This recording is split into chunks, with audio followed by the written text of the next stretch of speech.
Hello, hello, apa khabar semua? Welcome back once again and welcome to Virtually Peranakan Fest, organized by Peranakan Sayang.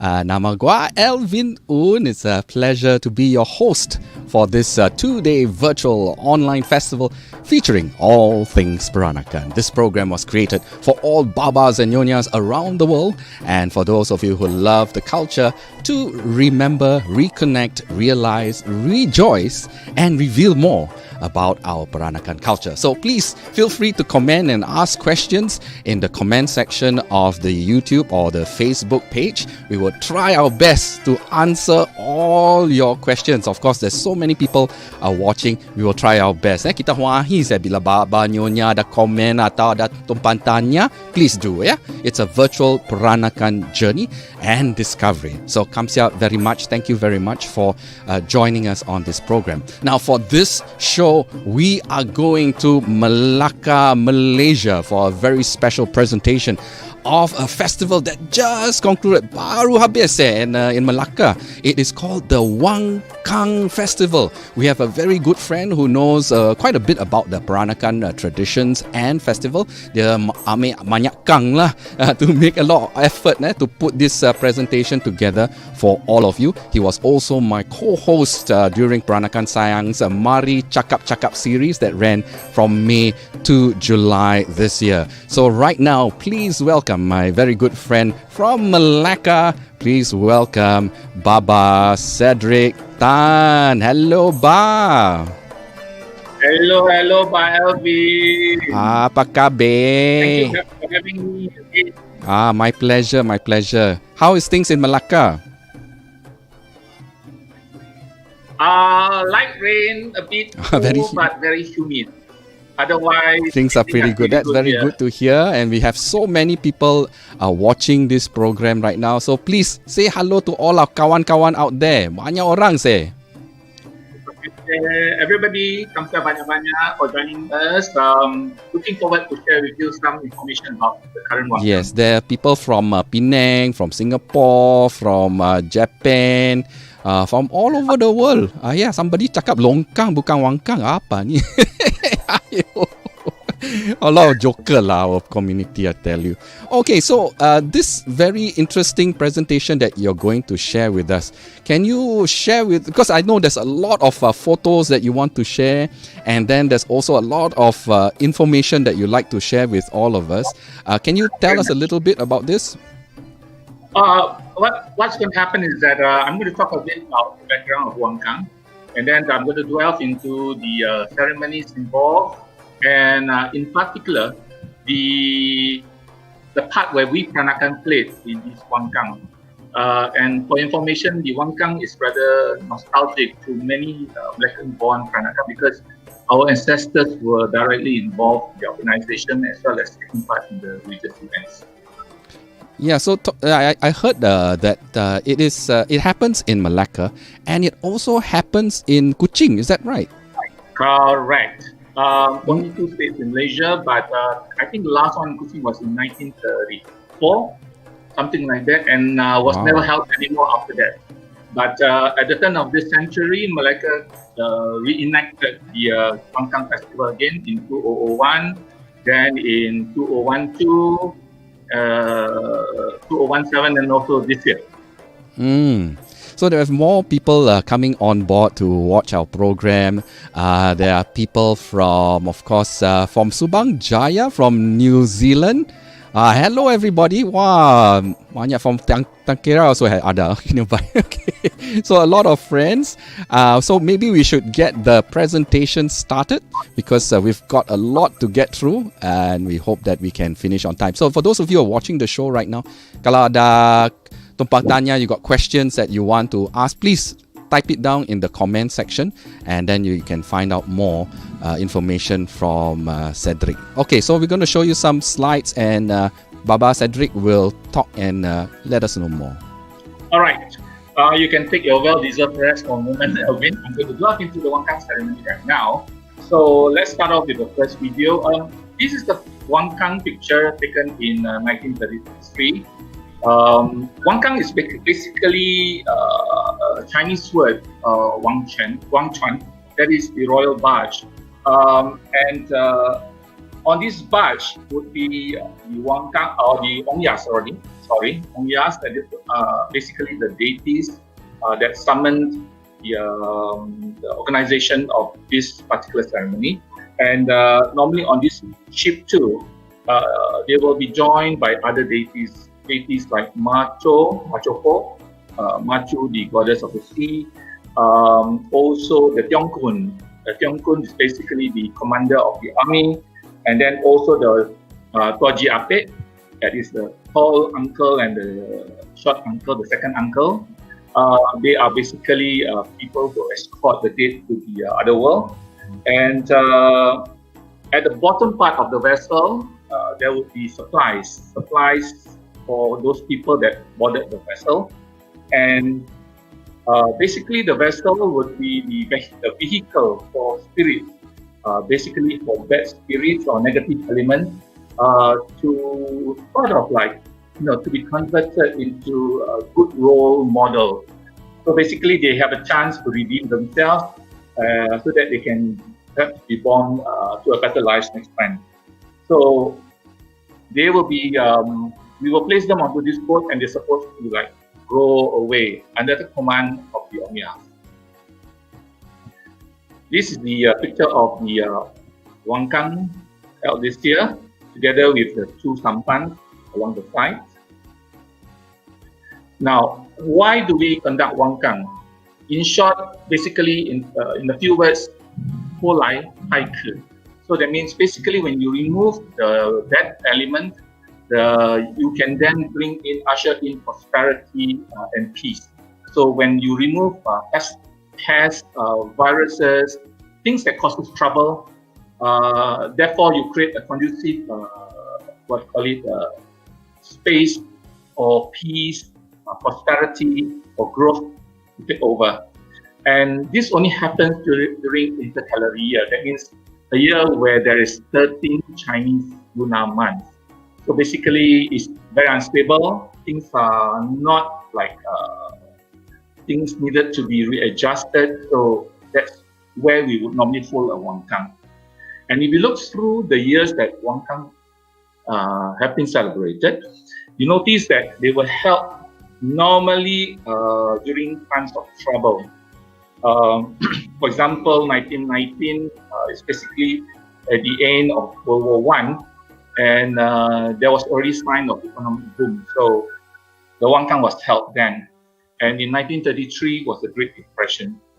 And in this century, you can notice that every time when we held a Wangkang, it is during the outbreaks of viruses, attacks. So after this year, 2020, the next Wangkang will be held in the year 2031, and the date has already been fixed. That is on the 15th of November, 2031, which equates to the new moon day of the 10th Chinese lunar month, and that is actually one of the birthdays of one of the Omyas. Yeah, so the next Wangkang has already been determined, so you can always book in advance, your hotel stay and everything in Malacca. It's going to be a great one. But do take note, normally when Wangkang happens, something not good is going to happen during that time. But in between, there'll be years of prosperity and happiness and boom. So this is a picture about the Wangyas. Wangyas are residing in the main shrine hall of the Yongchuanten temple. Whenever there's a big ceremony happening, all the 5 brothers will congregate in this temple, and they will actually, then the community member of this temple will then hold a grand ceremony. Okay, the host Ongya is seated right in the middle. That is the Ibu Ongya. The elder brother is the one with the big crown on the right. And then there is the Unhu Ongya on the lower right side. And then this is the one, Unhu Ongya, and this is Lihu Ongya, kept in, or rather residing in the Hainanese Huikuan. And these are the bottom row here are the exact replicas of the deities that is housed in this temple. So if on a normal day, only the main one and the youngest brother that is residing in the the bay on the left-hand side would reside in this temple. The rest of the brothers would then be invited to come and to join in the celebration. Now, the Ongnyas are were actually scholars who died, during the time of the Emperor Yongle of Ming Dynasty. What happened was, because the emperor wanted to test the magical powers of his high priest, so he actually hid 360 of these scholars underground, in the cavern underground, and asked them to play music. And then when the music was at its crescendo, he summoned the high priest and asked him to silence that eerie sound that is emancipating from the underground. And of course, the high priest knew that were not ghostly sound, but rather made from human, and told the emperor that he has to take responsibility of the death of these human beings if he were to silence the sound. And of course, the emperor agreed, and therefore, using his magic power, these 360 scholars were incapacitated, and the spirits of these scholars that were killed, they weren't happy, so they disturbed the emperor at night. And once again, the high priest was summoned, and the high priest actually captured all these spirits into a casket and casted out this casket into the sea. However, a beggar actually found this casket and thinking there was like gold inside, so opened the box and let out all the spirits. So the spirits of the 360 scholars flew to heaven and seek justice from Jade Emperor, and thereupon Jade Emperor anointed them with the position of imperial commander. And then these spirits of these so-called commander came back to earth and appeared before the emperor. And taking cue from the high priest, the emperor decided to bestow the this special award, honor, that is written right in the middle in gold. Sorry, I'm a banana, but I found out about this particular award given to the Ongnyas, that is basically representative of the imperial or heavenly patrollers. So they were awarded this title from the emperor and were allowed to move around throughout China at the point of time. And so we Hokkiens actually worship some of these Ongnyas, and when the Hokkiens flee Fujian province, so they brought along this Ongnya, and we have a few of these Ongnya actually residing in Malaysia. And at this point of earlier during 1933 there were actually 5, but now there are 7 Ongnyas. Now, why are we Peranakan so involved in this Wangkang? That's because during the heydays of the Wangkang period, that is in the 19th century and the 19th and the 20th century, the main organizer of the Wangkangs were actually Peranakan leaders themselves, by virtue of being community leader as well as blended people. So if you look at the list on your left, you notice that most of the names there are actually Peranakan people. And of course, the picture on your right denotes some of the luminaries, Peranakan luminaries at that point of time. All right, so that's a bit about the introduction part of in regards to the Wangkang. Now I'm going to delve a little bit about the processes involved in the current Wangkang. So this current Wangkang, 2020 Wangkang, was first initiated, or rather being requested by the Jade Emperor during this ceremony called the Invitation of the Holy Fire ceremony, held on the 31st of December 2017. Now, during this fire ceremony, a new Ongnya, by the surname of Yu, so it's surname Yu Ongnya, came down mentioning his title and his position, and instructed the people from the temple, the Yongchen temple, to host the ceremony, the Wangkang ceremony, on the 15th of November 2020. That date coincides with the birthday of this new particular Omya. So from that date onwards, preparation were made to organize this grand Wangkang for 2020. So the next important ceremony would be actually to announce the Wangkang ceremony, and this was done by hoisting a high lantern that is strapped onto a bamboo pole from a high bamboo pole. So you can see the picture on the left. That's how the lantern is being attached. On one side is a lantern, the other side is a centipede flag, and the bamboo is about like anything between 50 to 60 feet tall. So basically, it is to announce to the deities on high and to all the people and all the spirits around that there is going to be a very grand ceremony that's going to be held in this particular temple.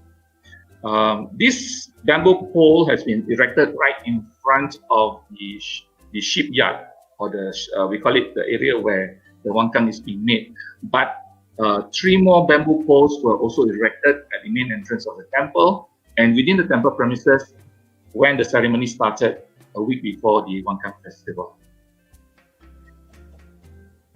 Now, during the hoisting of the high lantern too, various deities were invited to take their residence in the shipyard. So if you can see the flags on your right, the one in yellow represents Machoko or Machu, the goddess of the sea. And then the black one, the second one from the left, is it represented the 36th Heavenly General. And then the middle one, the square one, the black one, is Yongkun. So, and then the picture on the left showed you the flags representing Topet and Jipet. Yeah, the 2 spirits that you normally would see during portal prayers. The tall uncle and the tall white uncle and the short dark uncle. Now, once the shade has been made ready, then you need to identify the basics, the most important structure needed for the vessel. That is a keel. That is the bottom foundation of the vessel.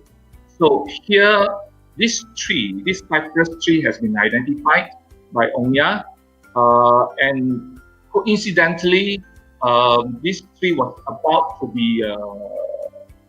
be axed by the owner of the house next door, because somehow or other the root has actually made some cracks on his wall, and therefore he wanted to get rid of this tree.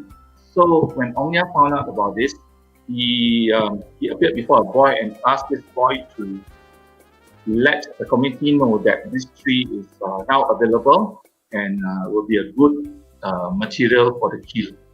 And this axing of this tree was held on the 9th day of the 9th Gunaman at 9 a.m. in the morning.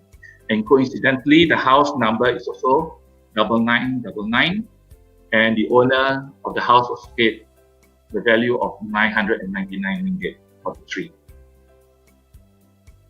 Then a few days later rather, the axing ceremony is being held. So basically, a small utensil is made at this trunk with an axe, and then that's actually the start of the construction of the vessel. So this is how the vessel was supposed to look like. The diagram has been drawn by an architect who specializes in ancient maritime vessels. And this guy based in Kuala Lumpur offered his services and drew this sketch of this vessel and was approved by the deity himself. And therefore, the construction of the vessel took cue from this plan, and they actually constructed according to this plan. Then, after the tree trunk has been smoothened and sort of selected, so they actually now try to form the keel of the vessel. And along with laying of the keel ceremony, the nailing of the keel was also held. So some gold and silver nails were then hammered into the keel. So this was held at the end of 2019. And from then onwards, they started constructing the vessel. And once the vessel is almost ready, that would be in September 2020, the first ceremony to be held was actually to lay or to fix all these weapons onto the vessel. Now remember that this is supposed to be a war vessel inhabited by the Onyas, and he's supposed to oversee thousands and millions of spirits inside. So of course, some form of vessel or control are required. So therefore, these vessels are fixed with a lot of these so-called weapons. Now, one interesting thing happened here during this ceremony is that you see, in those days, normally ladies were not allowed to take part, but this time around, the Omnia specifically requested that women are to be involved in the ceremony. So not only women, but women of all ages, as well as covering all animal zodiac. So it is rather interesting to see that as time changes, the views of deities also sort of like, move on with time. Next ceremony, in the middle of October, the christening of the vessel. And this vessel, this Wangkang is christened as Peaceful Nation, An. So, and you see that sort of that wooden eel-like structure below the name of the vessel. That is actually, it is believed that this cypress eel would, whenever there's a leakage in the vessel, this eel would actually plug the hole in this vessel, and therefore the vessel is able to sail on smoothly.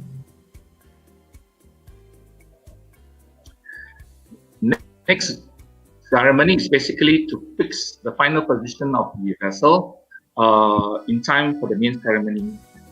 This fixing of the final position was determined by the organizing command of the whole Wangkang. That is our Baba Cedric Tan, yeah? And he was the one actually responsible for bringing in to help out with the ceremony. Now, from here on, these few ceremonies involved were actually conducted during the Wangkang prayer festival itself. That is 1 week leading towards the main day. So the first event that took place is collecting water from a well in Bukit China, and then loaded onto this small sampan. It sort of symbolizes that the main junk has already arrived at the port, and then the anchors will then be lowered and to touch the water of Malacca. Okay. Then later in the evening, the painting of the eye of the vessel was conducted by the Taikong or the priest.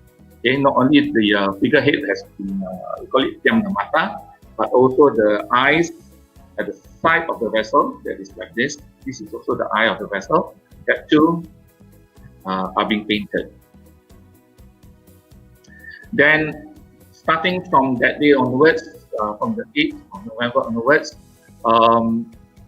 devotees can actually go for, we call it Po'un, that is to increase their luck. So they would actually insert this paper with a figurine of either a man or lady, depending on the person who's requesting for what you call it, for the Po'un. If it's a lady, then the paper would be of ladies. And then they will undergo this ceremony, the lalu-lalu, we call it, front and back. And then at the same time too, there is this red bag underneath this yellow paper. This little bag actually comprises of 5 different materials that would be loaded into the vessel, and devotees can sponsor. Yeah. So take a look at this. There are rice, this sandalwood, oil, salt, and joss paper. So everything is put into this red sachet and then loaded onto the vessel, and then later they will transfer it to below deck. So this would form the supplies from devotees, whereas committee members of the organizing committee members of the Wangkang would actually donate more. And you notice that every house that they sometimes go to, it will be filled to the brim with rice, oil, toilet paper, so forth. Okay, so this is more personalized.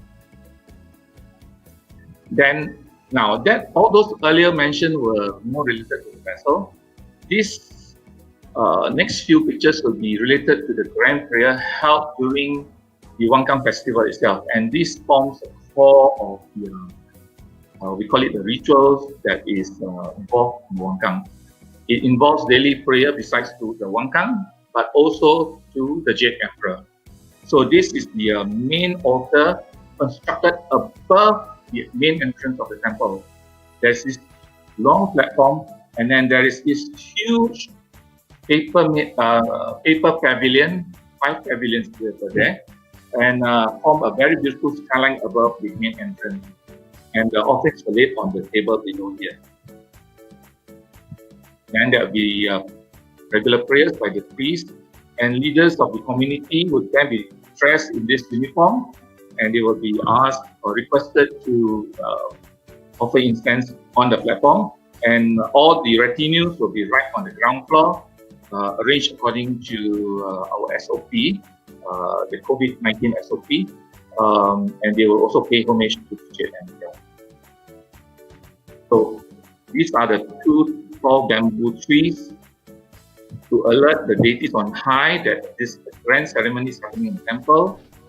This is the platform above the main entrance, and you can see the five paper pavilions arranged on this pavilion. And on the east of the main day, pots of lantern, or call it lanterns, were released to the sea to inform the sea spirits that this Wangkang is now being celebrated in the temple, and all the sea spirits are now invited to participate. So let's look at some of the altar offerings which are so typically Peranakan. Okay, here we have offering of chanap made by Baba Cedric, and offerings has to be changed every day. So you require at least 5 sets of offerings, and of course a lot of man-hours required to weave these beautiful woven papaya strips, and also requires also the change of these we call it king top, or pierce, or rather spike vegetarian offering and sweetmeats on a daily basis too. So there'll be 18 types here as requested by disciples. You normally would see these during temple festivals, or when we play to Tikong during Swayang Tikong on the 8th night of Lunar New Year Day. Some trimmings that you can see of fruits and offerings, typically Peranakan, red paper with gold trimmings, nothing less than that. This set of offering has been laid onto the main altar in the shrine hall for the Omyas. Now, another Peranakan input was the imperial feast, held on the eve of the main day, where at least 108 types of Peranakan dishes were served to the deities. Now, it is rather a humongous task to organize this grand feast, because not only it covers fruits, but also lok mangkok, lok piring. We also have desserts, kuih-kuihs, as well as also those condiments. So this is the view of the offering from the platform above. Right, you can take a look at some of the offerings, very quickly arranged in Peranakan style. We have the pisang raja and tebu kerik, and then fruits arranged onto a bowl. Yeah, this is typically Peranakan style. I've seen another style where they flip the bowl upside down and then they treat it like a platter. Yeah, but that's not typically Peranakan. So I corrected and insisted that they should follow Peranakan style for this particular offering. So again, everything has been blended with red paper and trimmed with gold, and then crowned with floral flower here. So let me show you quickly the 108 offerings. The front row here are the condiments. Then these are all the nasi kemuli, nasi asin, nasi putih, nasi lemak, nasi kunyit, nasi ulam.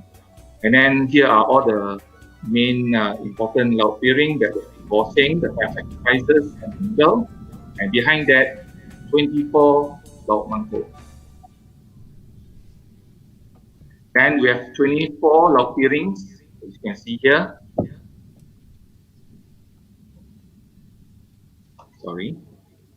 Followed by 24 types of kuih, from kuih semayang to regular kuih muih, kuih nyonya. Yeah, we have Portuguese pangsusi, tarts, onde, even apam pekua. So lots of variety, lots of work involved too. And then, sorry, if you notice this row of dishes, these are actually we call it sweet drinks. Yeah, from cendol to taibak to bird's nest, pulut hitam, and if you notice, they are served on a platter.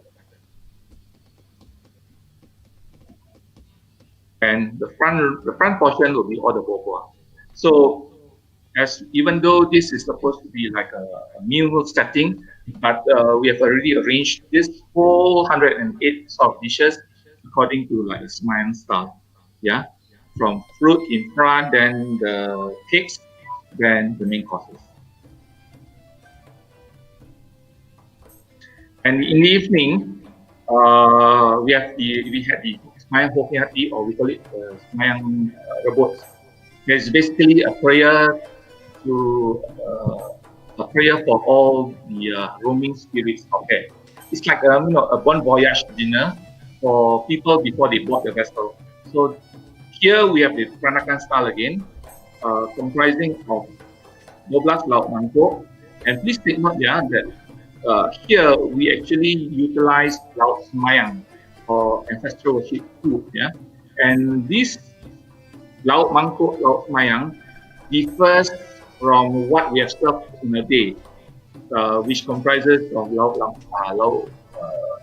merah, which is red in color, or even lauk sari-sari, daily dishes.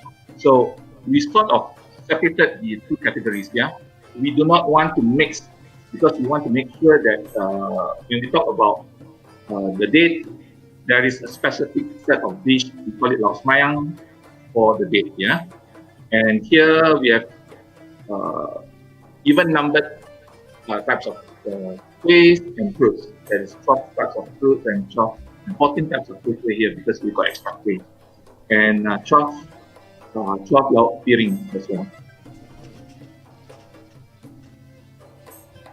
Close up of the 12 lauk mangkok here. This is the something, not bossing, the 3 sacrifices instead, together with the juhu and the mee. And then there are the lauk piring, followed by the kuih, the next row, and then finally the fruits out there. Okay, this is the side view. You can see the lauk piring, the kuih, and the fruit. We also included other Peranakan elements here as well. The spangi, which is an important potpourri that we use, that we burn on the ember, especially during New Year, wedding, and Antikong. Very nice smell. I think I've missed this smell for many years, and we finally managed to procure some. And Baba Leong here provided fresh bunga rampai every day. Now, we also wanted to inculcate some Peranakan practices into the procession, but unfortunately, the procession has been postponed because of the COVID issue.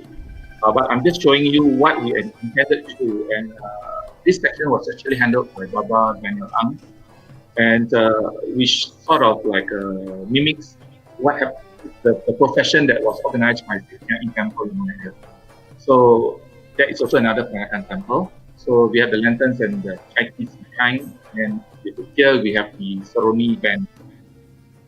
So we wanted to involve all these elements into the procession, but it didn't take off. So what happened instead is that the Saikong went about and identified 26 junctions or roundabouts or bridges that required protection markers. And actually this would be done during the procession, but because there's no procession, they went around on the actual morning and left these markers there. So normally you don't want to meddle with these markers because it's meant to inform the spirits that it has been cleansed. So whatever evil spirits there are around the area were captured into the Saikong uniform or vestment. In those days, it was the silence flag, this scientific flag job that would actually be the one capturing all the evil spirits. With one wave of the flag, the spirits will be captured and then sort of thrown into the Wangkang. Yeah, but this time in this century, we have totally lost the knowledge about islands and the song, and therefore we have to revert to using the Saikong or this so-called centipede structure to capture all the evil spirits.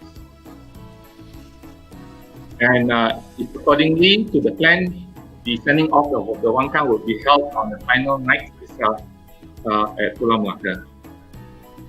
But of course, because of COVID thing, many things were shelved and postponed.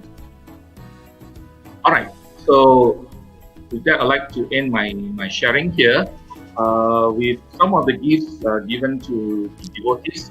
The talisman, there is this sachet of things that you put on the vessel, but instead of joss paper, they added tea. And then there's also this gold coin that is supposed to increase your luck and also prosperity. You're supposed to put it together with all your coins of money, and it was supposed to, increase. Yeah. So these were all presented to all the helpers and donors and cooks involved in the imperial feast. So before I end, I'd like to say thank you very much to various parties, to the Yongchan Temple, to Dr. Norin Chan, to Datuk Ronald Gan, and also some extract from the Malacca Guardian, the Wangkang Memento, from which I extracted the photos as well as some of the information involved. Thank you very much. Wow, Kamsia ba. Wow, what a presentation. So much history, tradition, so much information that I believe a lot of people do not know. Just to add a few points from our comments that our viewers have put in, we got Dato Ronald Gan, who made a mention. He said that Kuching had its last Wangkang in 1929, so it has not been practiced for a very long time already. And also there's a very interesting comment. It's interesting because we cannot read Chinese lah, but but there are viewers who can read Chinese. So she's sharing, our good friend here, Rachel. Dia cakap the Chinese words on the flag of the barge in 1933 say photo says inspection tours on behalf of heaven. Betul tak? Yes. You don't know lah. Yeah, yes. Okay, that's good. Thank you very much, Rachel. Yeah, that's the word. Thank. So I Google Translate and it came up as Imperial representing heaven, petrolers representing heaven, something like that. Yes. Yes. Yeah. So we have been having a lot of comments coming through, and so many people watching your presentation, Ba. And so many people are very thankful and appreciative of your presentation that you did today for all of us. I think it's very enlightening for all of us. Of course, a lot of us do not know. I mean, especially for me in Singapore, I do not know of it. I think the Penang people also don't know very much of it. In fact, a lot of orang Malacca pun cakap dia orang tak tahu. So it's a very good information for all of us during your sharing. Kamsia, Ba. Thank you very much for having me. Yes. Oh, one more interesting point. Dr. Noreen Chan is at a wonderful presentation. My grandfather took part in the Wangkang in 1933. Yes. Wow, what a history. Tan Tiong An is one of the organizers involved in the session. Yes. So thank you very much for your sharing as well, Noreen. It is much appreciated. So that's all the time we have. I'd like to thank Baba Cedric Tan for taking the time and ambil kang, a lot of kang to prepare all this, and then kang to prepare the wangkang also. So a lot of effort. A lot of kang. Banyak kang lah you. So thank you very much for the presentation, Kamsia Ba. Because coming up next, we will be having the next presentation very shortly at 4 p.m. Wow, non-stop, man, all this presentation. So we will be having an interesting presentation by Project P, about Project P.